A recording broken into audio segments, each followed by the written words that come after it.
answer them candidly. But your name is Bill Jordan. Yes. Yep. And Yep. where are you from? Little town called Milan, Indiana. And why is that significant? Well, it's probably one of the greatest basketball stories ever.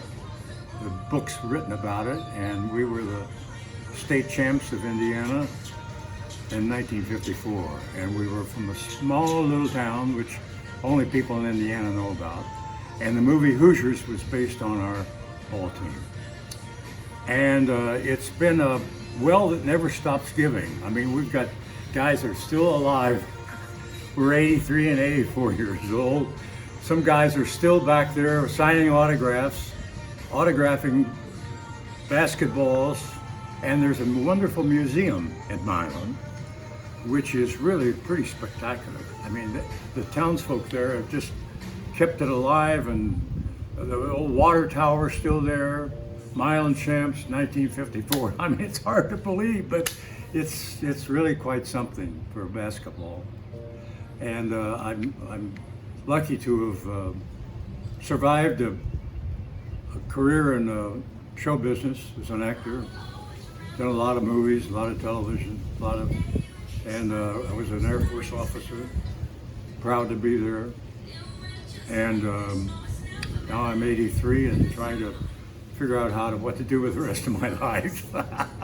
And Michelle has helped me do something for the past 4 or 5 weeks, which I'm very grateful for. So it was a delightful experience for me. Thank you.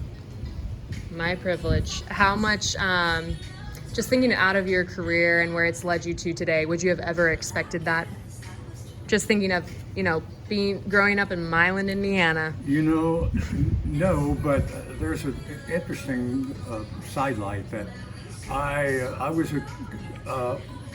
a musician as a kid, and they didn't have any piano players, so I was playing piano at 12 years old with a band that was like 18 or 19 years. So I had a little preview of what my artistic life might be, but I had to kind of fight my way out of that little hometown, and I went to IU to school, and I think I have to thank the Air Force also, because I spent 3 years and 9 months in the Air Force during the Cuban Missile Crisis. 9 months in addition to 3 years. And the last year and a half I had of my career was in New York City, of all things. I did all this radio and television for the Air Force. Not all of it, but I did, radio shows, country music time, and so on. But it really was like having a godfather. Here I am, a first lieutenant stationed in New York City, beyond 2 difficult, isolated duty stations. But I had that joy of being kind of taken care of, because I still was in the service, but I began to be an actor out of my musical training and my desire to be an actor. And I worked a long time in New York, did Wait Until Dark with Lee Remick and Bobby Duvall. And so I go back to a lot of people. We did a lot of summer stock together from California and so on. And those folks then kind of herded me to California, where I managed to make a good living at my craft for 40-some years.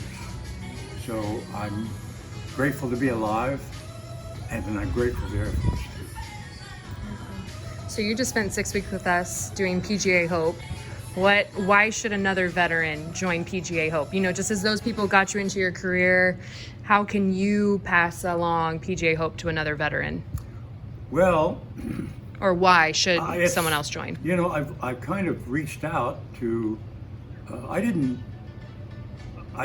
do anything regarding my VA benefits till really later on in life, because I really didn't need extra help. But boy, I would encourage anyone who's not just in need of help with the VA, but to come out and do something like this. It's so gratifying, not only for me, but for you, but for the other coaches that taught us something. I learned something every time I came out here, and I'm enthusiastic even at my age of playing again. I used to think I played, relatively, not great, but good enough to enjoy it. But this is really the crystallized a lot of good things that I've learned in the last 5 or 6 weeks, and I'm happy to pass on that good advice to everybody. Love it. How would you describe PGA Hope in one word? Oh, I'm just so grateful. I'm grateful. Love it. That's great.